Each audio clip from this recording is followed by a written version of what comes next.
Welcome to another episode of Coaching Outdoors, and we are really pleased to be joined today by Dr. Eleanor Ratcliffe, who is an environmental psychologist and lecturer at Surrey University. And Eleanor's going to help us to explore today and discuss sounds and soundscapes and how we and the bonding and the connections that we can have with nature and, you know, enhancing well-being. I just want to say, particularly this week, I had a supervision session as well, Eleanor, and it was lovely. And I sat by a river and I wanted to go to this river and I wanted to listen to the water. And there was that something really drawing me to that noise and that sound of that river. And it really helped. Had a great supervisionary session with my supervisor, and the river played its part and the noise. And I just kind of feel like maybe that's a nice place to segue you into, perhaps if you could introduce yourself to our listeners and watchers, and just explain a little bit about yourself and your work, just briefly, because we're going to dive into this through the episode today. Sure. Well, thanks so much for inviting me to join your podcast. You've said I'm Eleanor, or Ellie Ratcliffe. I'm a lecturer in environmental psychology at the University of Surrey. So Surrey is kind of one of the main homes of environmental psychology in the UK. For anyone who's maybe not familiar with that discipline, it's the study of the interactions between people and the environment. So the effects that the environment has on us, our psychological well-being, our thoughts and feelings and behaviours, and also the effect that people have on the environment, which is, of course, an increasingly important topic around kind of sustainability, climate change mitigation, for environmental behaviour, and so on. But my side of environmental psychology is much more around the effects that the environment has on people. I'm particularly interested in what we call restorative environments, so places and spaces that help people to recover the psychological resources they need to go about their everyday life. So maybe if you've been mentally fatigued after a long day at work, or you're going through a period of stress, you might have depleted psychological resources, and certain settings can help people to recover those resources. And the evidence shows that natural spaces in particular can be very good for that kind of purpose. Within that, I've done a lot of work on people's responses to natural sounds and soundscapes, so particularly bird sounds, but these days moving more into kind of more general soundscapes, looking at links between sound and landscape properties as well. But really, I love finding out about how people respond to the places and spaces around them, the attachments and experiences that they have. And that's really been what's driven my career for the last kind of decade or more. Wow, what an insight. I cannot wait to dive into the details in a moment. And just, I know that Alex, our co-host, will be so disappointed on missing out on this interview. So I just really, really, really want to give a shout out for her. She did her dissertation at Henley Business School around attention restoration theory. And very much your work is cited within that. And again, when you start diving into the sound, because sound as coaches isn't something we often consider. And it's only your name that really seems to kind of pop up, particularly when we get into soundscape restorative environments. And particularly, you know, within your introduction, you're talking about the impact it has on our thoughts, our feelings, our behavior. You know, ultimately as coaches, when we're in conversation, it is with curiosity to someone's thoughts, feelings and behaviors. And that's what we're really wanting to evoke awareness around and create change moving forwards. So yeah, can't wait to discover more. But as Paul said, we will dive into the details in a moment. To kickstart our conversations, and this is a question we ask all our podcast guests, is taking you back to your earliest childhood memory. So what is your earliest memory of being outdoors? And, you know, what is it about the outdoors that attracts you? Okay, that's a really interesting question. I suppose I have different bits of different memories, but probably the main one growing up would be that I was lucky enough to grow up in a house with a very big garden. Obviously not everyone has that kind of opportunity, so it was really great that I was able to have that. Probably in reality wasn't that huge, but when you're a child, everything seems much bigger, I think, than it really is. And I kind of felt that the garden was my space. It had different sections in it, and then they were at the bottom, it backed onto this woodland. This was in North London, and so the bottom bit of the garden was kind of scary and unknown to me, but then there were other different bits, and I had a tree that I liked to sit in. Yeah, and I when I think of my childhood, I remember a lot of hours spent in the garden, just sort of looking at things or sitting in a tree. I don't know if that's entirely accurate. I was probably doing a lot of other different things, and but yeah, I suppose the garden, having a feeling of a sense of it being my territory, my domain, is what I think about. Oh, that's really good. Thanks, Eleanor.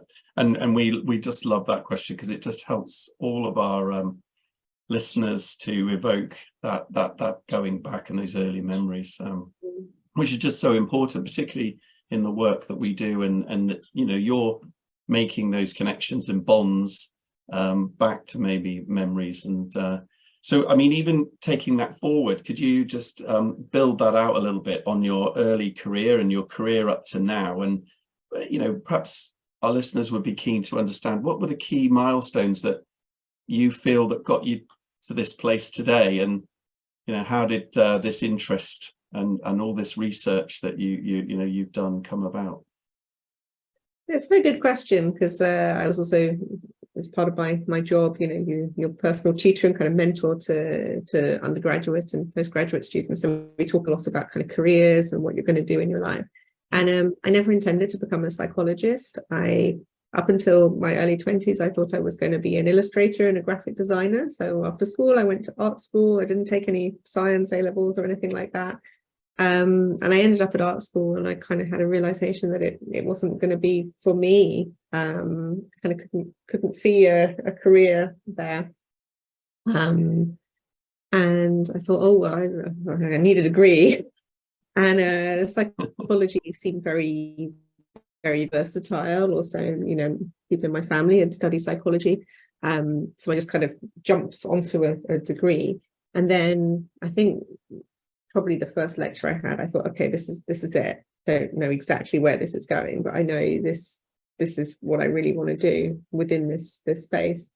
And within that undergraduate degree, I came across papers that related to environmental psychology, so links between nature and well-being, restorative environments, attention restoration theory, as mentioned, and something about it just spoke to me.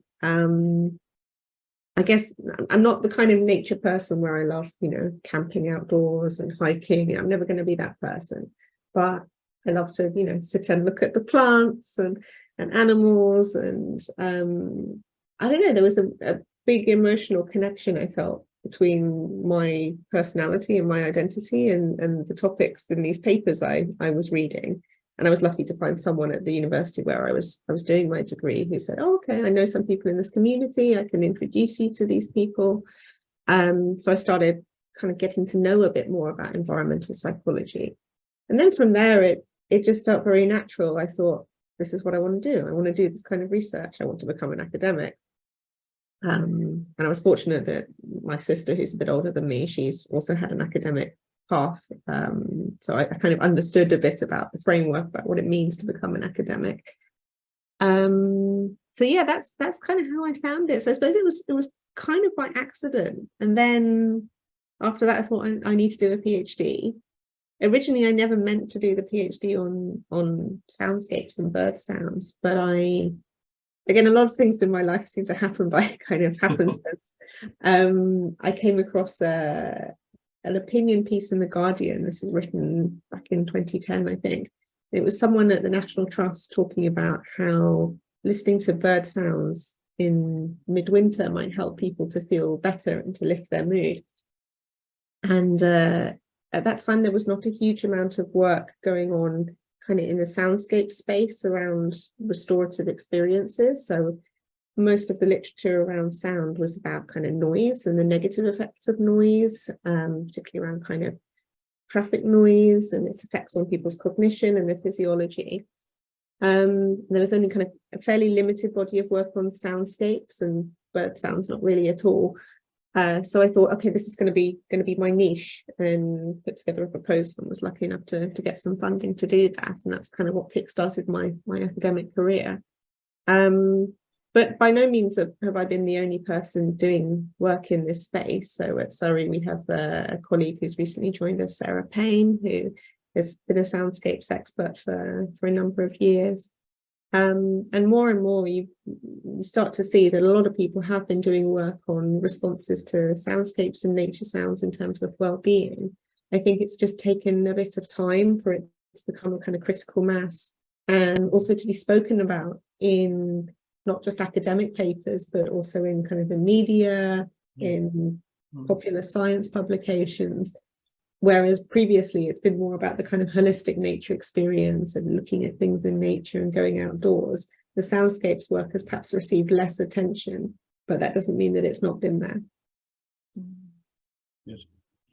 Wow, fascinating. And this idea around critical mass, I think, is really interesting and links to the coaching world as well, and outdoor coaching. And when you kind of cast your mind back, there are like outliers doing the work, and it just hasn't kind of gained traction yet. And when you look, now, and outdoor coaching, even just over the last 5 years, it's increased, thankfully, massively, and who knows where the next 5-10 years are going to go. And ultimately, coaching is, as a discipline, I like it a bit of a mongrel. We like to kind of cherry pick ideas from lots of different places, which environmental psychology is one of the threads that comes into outdoor coaching, because very much we want our clients to be calm and relaxed. So when we're engaging in conversations, actually they're able to really be creative, really be innovative, really kind of think about, well, what is possible, what is my potential moving forwards. And this is why I think it's, we're so grateful for you to take the time to come and join us today, because as a profession, we have so much to learn from the academic world, and the research is so important. And then it threads back into the answer, how can it be applied? And we'll come to that further down the line. Though really just would love to dive a little bit more into your research, and how you ultimately kind of set up the studies, because I know that some of our listeners are academically minded, and outdoor coaching in itself, it needs more researchers. So again, call to listeners if you're out there. So just more of the practicalities of the academic world and how you gain traction within it. Yeah. So would it be helpful if I explained a bit more about my kind of career path, or what I did, or what kind of information? Yeah, no, that would be great. A bit more career path, and then maybe a little bit more around like the specifics of the studies, like how they were constructed, because clearly you have this idea, you're inspired to focus within it, and so what, then how do you technically get into the nuts and bolts? Yeah. So my PhD, which was more than 10 years ago now, I think, was looking specifically at how people responded to bird sounds within the nature soundscape, and how that might support them if they were feeling in need of psychological restoration. So if they were stressed, if they were mentally fatigued. And originally I had this whole idea that it was going to be very experimental and very scientific. It was scientific, but I think, very kind of controlled and experimental. And actually I ended up taking a slightly different approach. So I started off with a qualitative study, so interviewing members of the public around their experiences of what environment they would find supportive if they were stressed or fatigued, and then what role different senses played in that, and then within sound, what kind of sounds. And that was really kind of the paper that kicked everything off. I was able to publish it during my PhD. And it made me realize that rather than just going down this very kind of positivist experimental route of like, right, okay, bird sounds, put people in a room and get them to listen to them, and then get them to do kind of attention tasks or whatever, I was really more interested in understanding the nuances around how people perceive different types of bird sounds and different types of soundscapes. Less about the kind of cause and effect and more about the how and the why. Because what I was realizing is, particularly through that initial qualitative study, was that people generally perceive bird sounds within the environment as being pleasant and relaxing, but that there are very important differences depending on the type of bird that they are hearing and also the type of person that they are. So a lot of the people were saying, you know, oh, I like nature and therefore it's nice to hear nature sounds, you know, simple. But importantly, there are a minority of people who were really not very interested in or perhaps connected to nature. And for them, if they were feeling stressed, if they were feeling fatigued, they said they wouldn't want to hear those kinds of sounds. They would want to be in a different space, you know, maybe at home or in their bedroom or something like that. And for me, this was quite important because I think in the literature, we have had a tendency to paint with quite broad brushstrokes and say, oh, nature is good for everybody. Without thinking about individual differences and preferences. I think that's very important. Particularly in environmental design, we're always saying, you know, you have to think about the user. Don't try to create, you know, a one-size-fits-all solution. But I think within environmental psychology, we've maybe been a bit guilty of saying, oh, no, everyone feels this way about this environment. And to look more at the nuances is important. So it was that kind of philosophy that then informed the next studies that I did. So building a kind of predictive model to understand if people listen to lots of different kinds of bird sounds, what is it about the sounds and their appraisals of them that make people rate them as more or less beneficial for how they're feeling. And so I was able to understand a bit more about the types of sounds that are good for people, you know, kind of these more melodic bird sounds versus the ones that sound a bit rougher or more aggressive. But people tend not to find them relaxing, unsurprisingly. But also within that, I was able to drill down and I asked participants to give some indication about any associations or any memories that they had to do with these particular birds. And then I found that if people associated particular birds with people who've been important to them, or maybe a particular place in their life that was important, and memory of their childhood, like the question you asked me when we started. So people had those kind of positive associations and life experiences that they attached to these bird sounds. They responded to them more positively. They liked the bird sound. They wanted to hear it again. Whereas if, you know, they had some kind of negative association with the sound, so maybe they thought the bird was being aggressive or some animal was being aggressive, or if they associated it with some kind of negative superstition, you know, maybe folklore or, you know, a particularly dark time of year, they tended to rate those bird sounds as less pleasant, less relaxing, and less beneficial as well. So this, yeah, to me, it was really interesting understanding or moving from this kind of approach of like, oh, we just want to see if this works as an intervention, to understanding more about the nuances involved and for whom this can be most beneficial. And then kind of that was an approach I've taken in the rest of my work as well. So delving more into the importance of memory and attachments, not just to sounds, but to places as well, and how that can benefit people. That's really great, Ellen. That's fantastic. I mean, could you expand a little bit more out as well for our listeners around? I know we've talked a lot about bird song, but I know other sounds that you have done research or you've looked into, and I know you've mentioned water, particularly. And I know our listeners would love to hear a bit more about that. The wind, and you know, because these are the sorts of environments that a lot of our listeners and watchers will be working within and trying to co-partner with. And I was fascinated, by the way, in some of the work. I wonder if you just take that a little bit out. There's a piece where you talk, or there's some work around. I read pink and white noise had been played, but yet it was then told to the listener that it was a waterfall. And so they overlaid their imagination into that noise, and they actually found it quite restorative, and you know, took their stress levels down. And I'm just fascinated to hear a little bit more about that. And I guess you're implying, and bringing something in, the use of imagination as well. Yeah. So I think it's important to say that my work has focused pretty much exclusively on bird sounds, but in kind of some of the papers I've written, you refer to other literature. So I think the paper you're referring to was done by some researchers at University of Gävle in Sweden.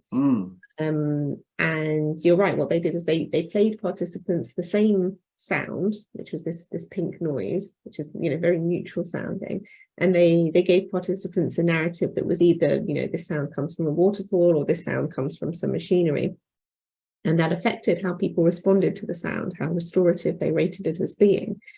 And to me this shows that it's not actually all about the perceptual response. You can give people the same stimulus, but the meaning that is ascribed to it, whether that's given to us or whether we create it ourselves through our own kind of interpretations, that affects the values that we find in the environment.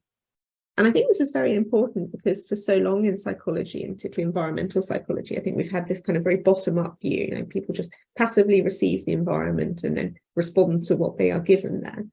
But actually what I think this kind of research is showing is the importance of the top-down processing, what we ourselves as agents in the environment bring to our experience.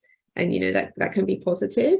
We have lovely memories of this place, or we associate it with someone we love, or it can be negative as well. We have had a bad experience. Maybe that's something that we need to bear in mind, the variety in people's past experiences with different spaces.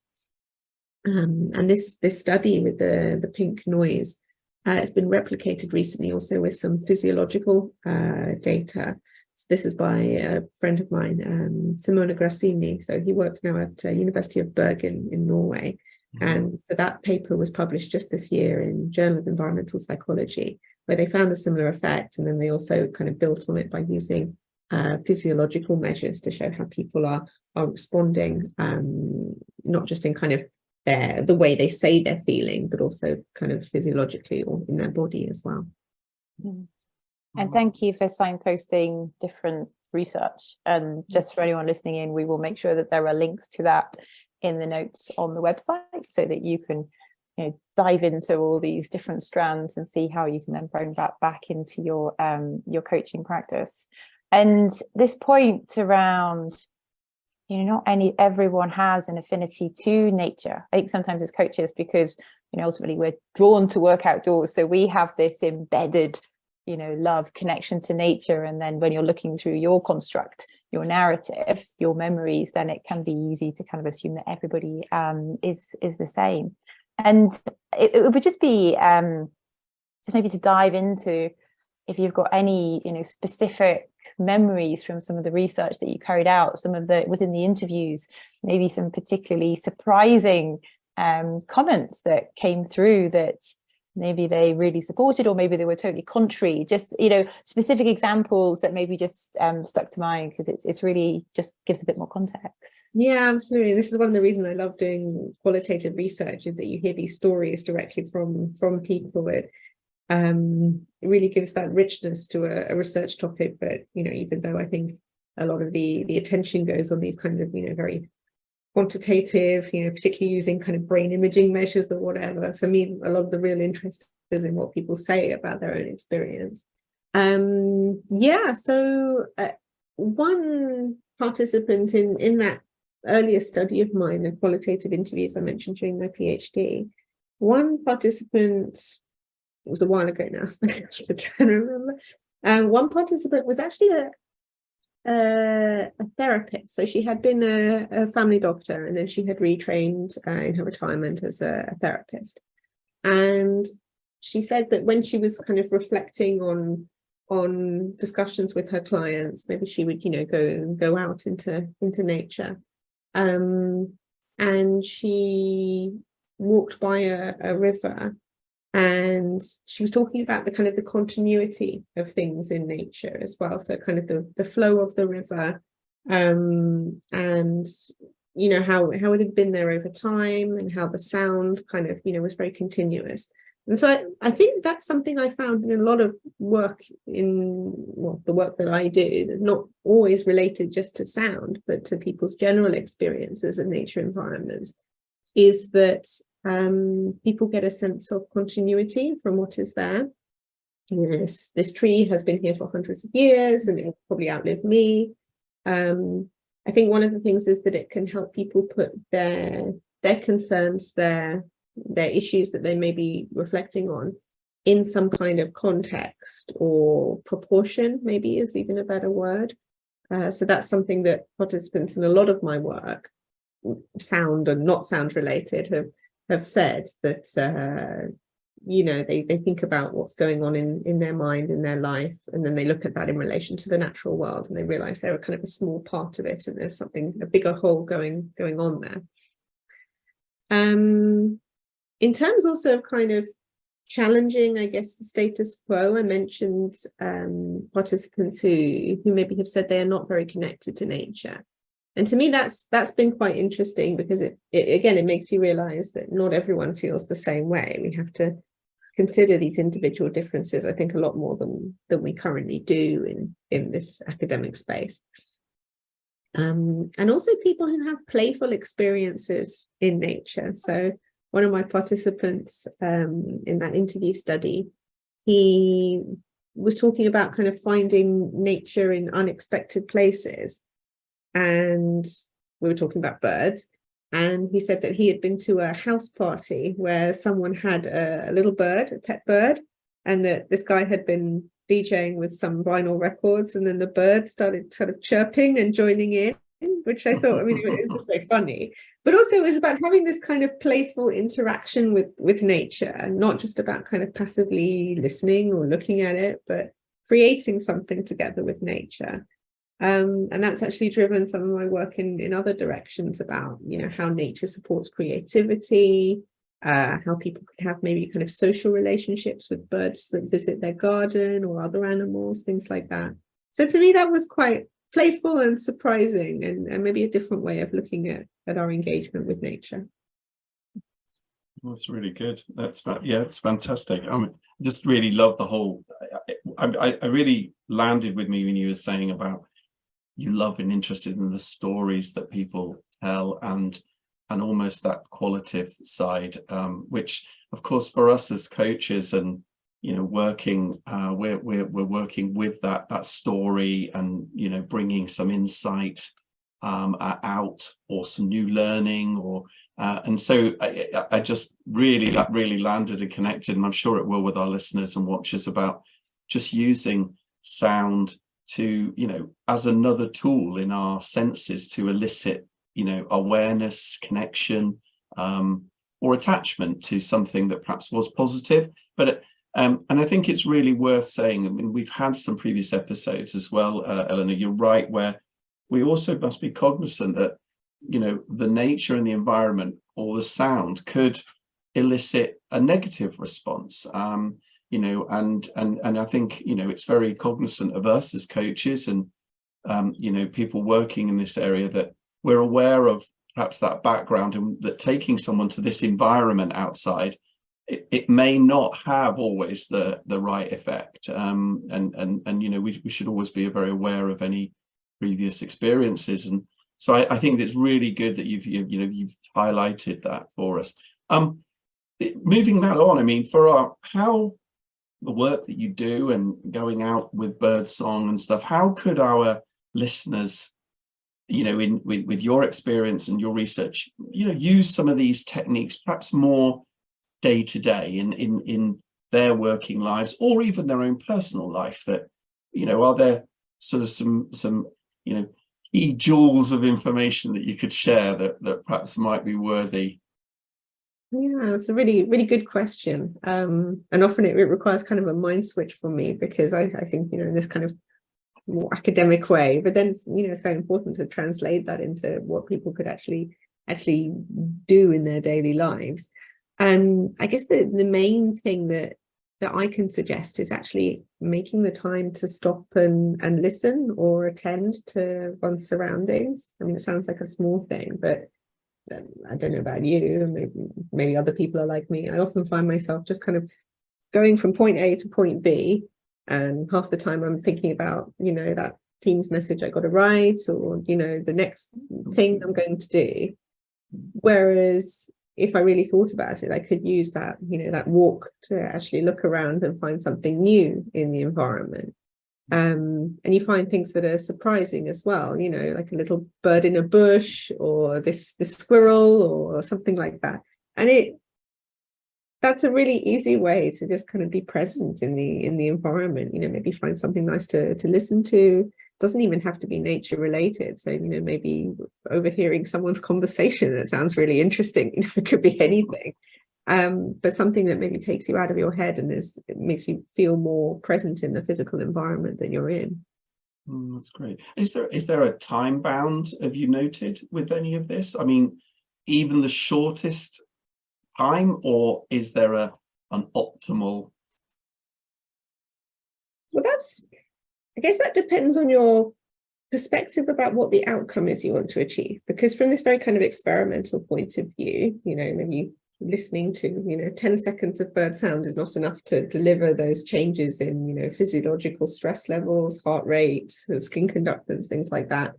But from a more kind of qualitative or experiential point of view, for me it's quite hard to put a time limit on it, because for me the most important thing is how people say they feel.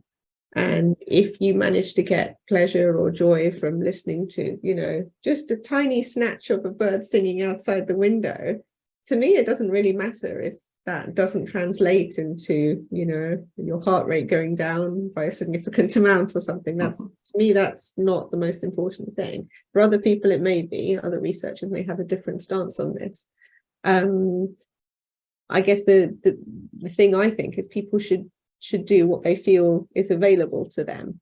I think saying, if you don't get any benefits from 30 seconds of looking at the plants out of the window or whatever, don't do it at all. That doesn't seem to be helpful to me. I think people should take what resources they have and use that time. And this make the time to stop and listen. I just made a note of that. It's attend to the sound. It's just such a reminder, particularly when we're so kind of, quite visually dominant at times. And actually the sound it can unlock so much, whether it is emotionally, whether it is shifting state. And when I work with clients, often they're kind of like, they're too busy. And again, it comes back to the fact that it is building that awareness and to have another tool. And particularly when we're working with clients who are stressed, who are maybe overwhelmed, who are burnt out, well, actually just anything that can really support them is so, so, so valuable. And it comes back to this idea that you mentioned around, it's creating options. Okay, if I've got a really important meeting coming up and it's a high stakes conversation, actually that 30 seconds, that minute, actually, how can you just pause and maybe listen to the sparrows outside?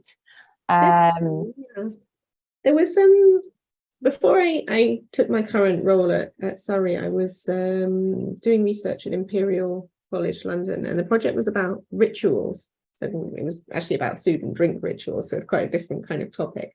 But in doing that research, I was reviewing a lot of literature around the psychological importance of rituals to kind of mark a change in identity or a change in space or time. And I noticed that people have a lot of kind of rituals to bookend activities or maybe prepare them for another one. Like I always have to make a new cup of tea or coffee to have my thing ready for a new meeting. But it made me think, people can create their own rituals, to support them, maybe to feel more in control, which is a lot about what rituals offer to people, or to mark some transition.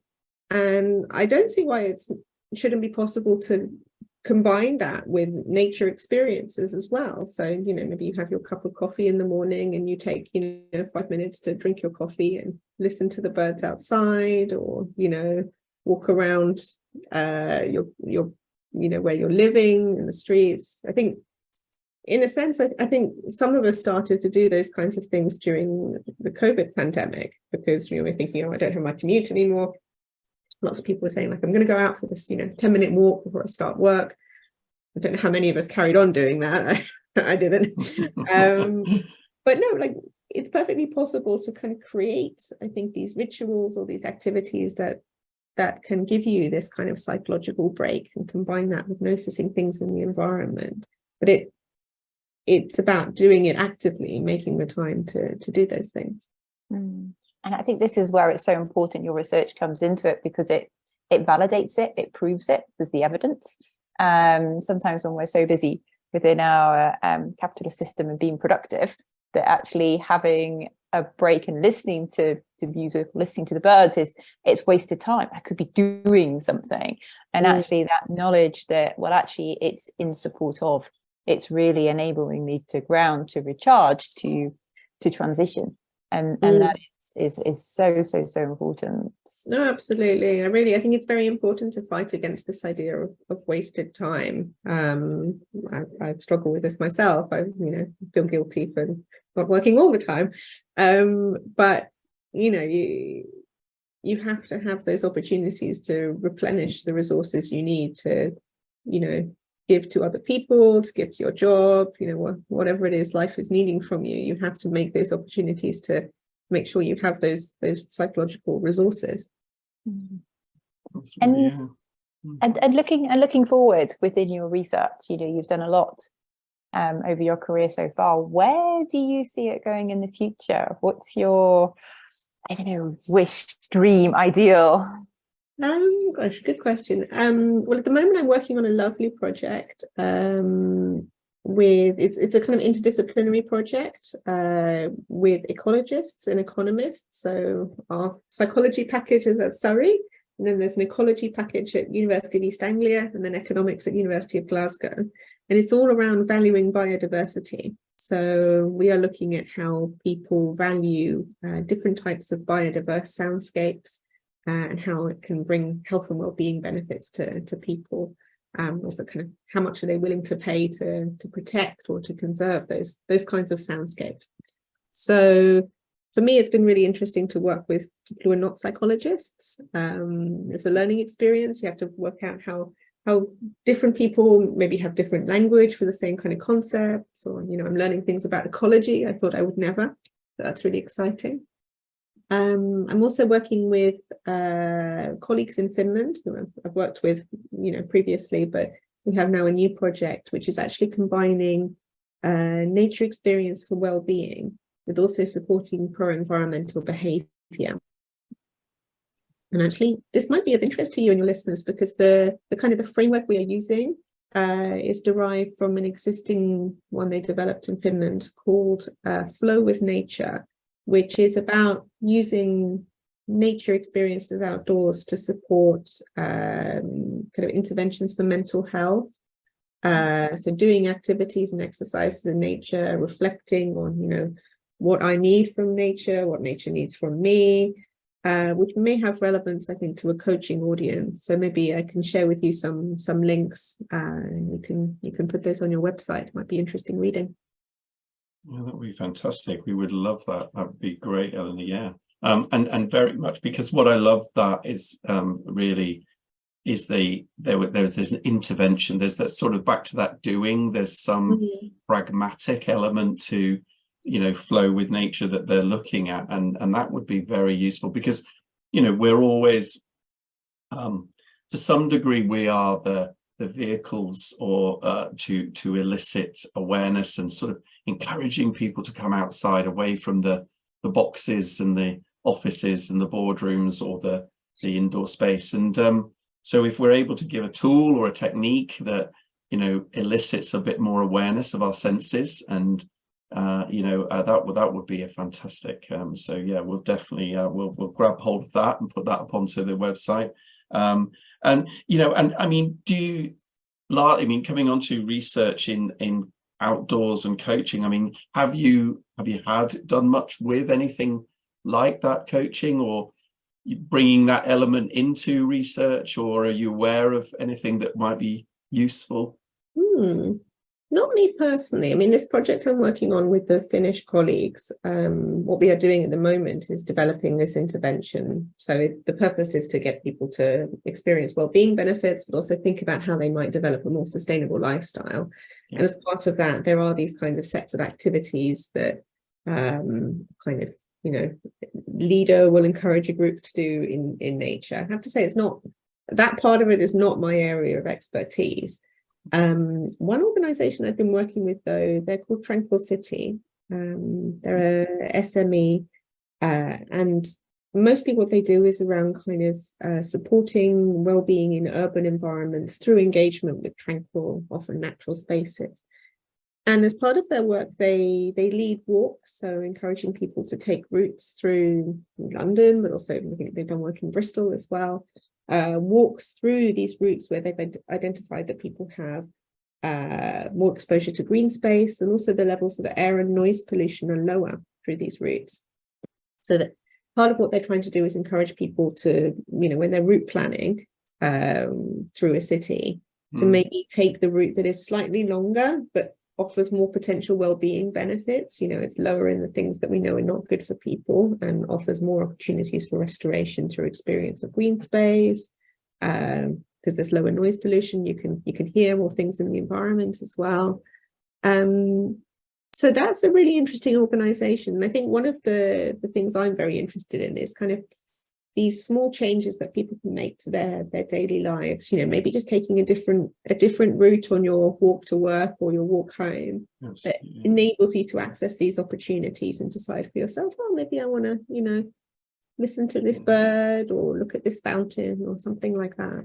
Yeah, that's fantastic. And just that links so nicely as well to a previous guest we had on, Jared Hanley, who's coming up very soon. And he's over in America, and he's running an app called NatureQuant, and he's quantifying and putting a number on the quality of the environment outdoors. So in other words, if you're near water or trees, or he's putting a number on that quality score. So in theory, taking exactly as you said, Eleanor, you could pick a route through perhaps a high quality score. And you know, we're seeing more and more of this sort of quantitative meets qualitative coming together. And I mean, that's a tremendously exciting proposition for our coaches and for people working outdoors to pick a route, as you say, and maybe even where there's soundscape. You know, my mind's racing ahead with tons of imagination of how I could pick a route with soundscapes, and that might help elicit water, or perhaps on a windy day, we've gone to the top of a hill, and you know, that could bring stuff. And also things like rustling of leaves and walking through leaves in the autumn, and wonderful thoughts. This is it. There's been quite a few projects in the last few years where kind of apps have been developed to enable, sorry about the doorbell, enable people to identify where there are kind of spaces of quiet or interesting positive soundscapes. So there's one called Hush City. Again, I can send you all these resources and you can see if they're relevant. But yeah, there's really a lot of interest in this kind of soundscape mapping at the moment. Wow. Okay, that's great. And any resources, please do feel free to share. You know, myself, and I can speak from a lot of our listeners are like magpies. We really want to dive in and expand our knowledge. And I just before we start to draw to a close, I kind of almost want to just really acknowledge the kind of the climate within all of this, and the current state of, well, Britain in particular, and our pretty abysmal placement within the world when it comes to the natural environment.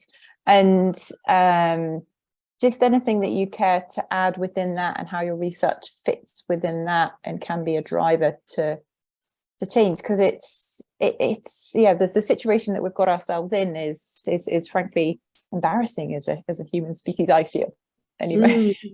Do you feel particularly within the UK, or are you talking about kind of a global context around ecological crises? Or I think within the UK we're ranked, was it 28th out the bottom out of, you know, 200, and I can't remember the exact figures, which, you know, that's it's frankly yeah, pretty pitiful.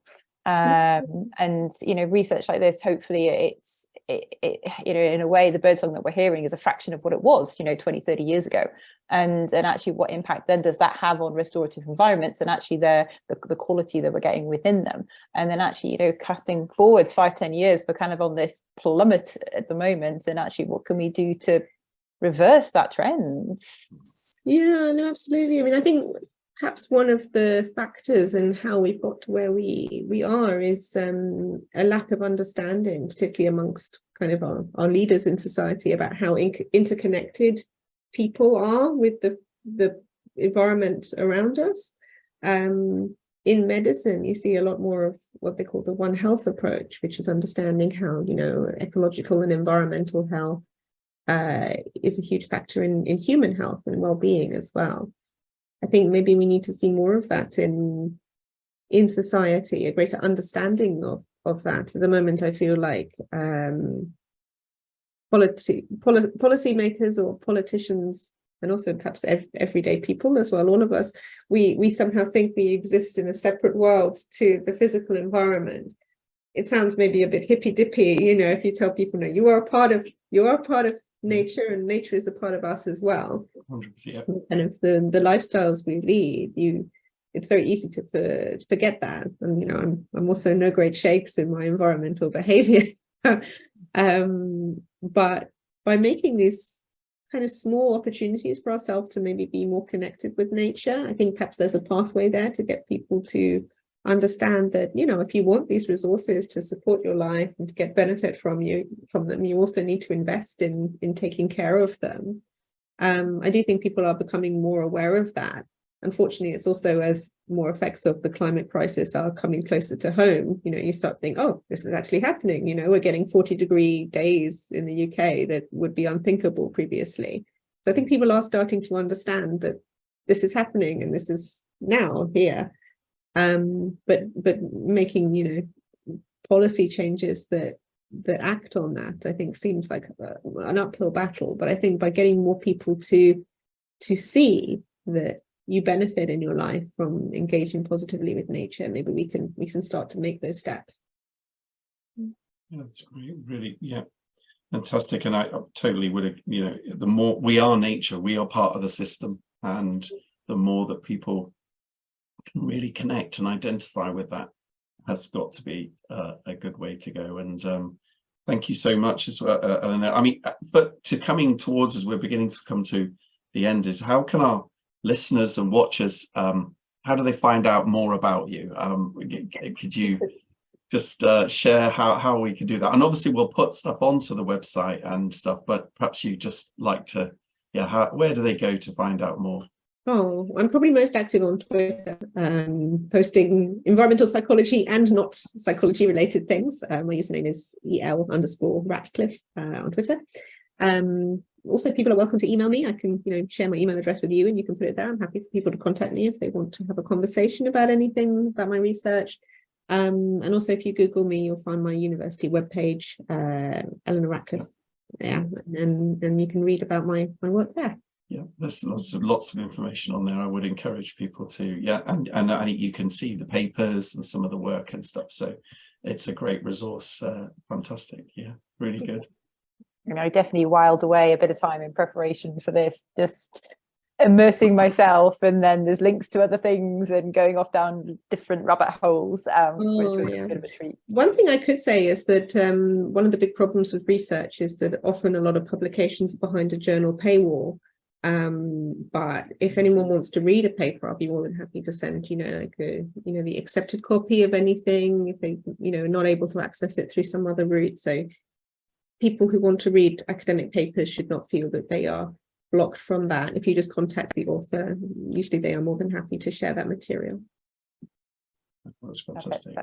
That's very kind. Thank you.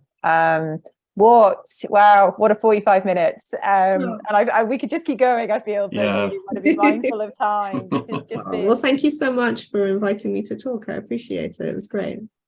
It's been fantastic. No, it's been an absolute treat. And we really, on this podcast, want to get the breadth and the depth and the range of practitioners and academics so that, our listeners can learn. And we really feel that this episode is going to expand that richness. And sound as coaches is something that we don't always consider. And if we do, maybe it's more from a disruptive, I'm in an urban area, the sirens, the noise of the cars, we don't want that to be disruptive, but bringing it back and just really talking to you about the practical, like little moments of pausing and landing and grounding and connecting. But there's so much to take away, and thank you for the resources that you have signposted. Great. So just to pull everything together today, and thank you to the listeners and watchers for taking time out of your day for listening into this. As ever, we would love to hear your thoughts. Feel free to get in touch direct to Ellie or myself, Paul, Alex. Comment on the LinkedIn page. If you're not a member, please do join. We are nearly at 1,000 members, so we're kind of teetering on the edge. And clearly this is one podcast interview of many.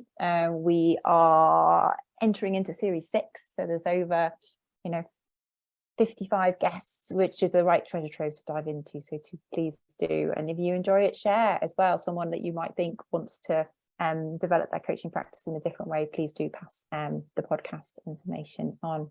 So from myself, enjoy the rest of your day wherever you are in the world, and look forward to listening to you all again. Thank you. Thanks.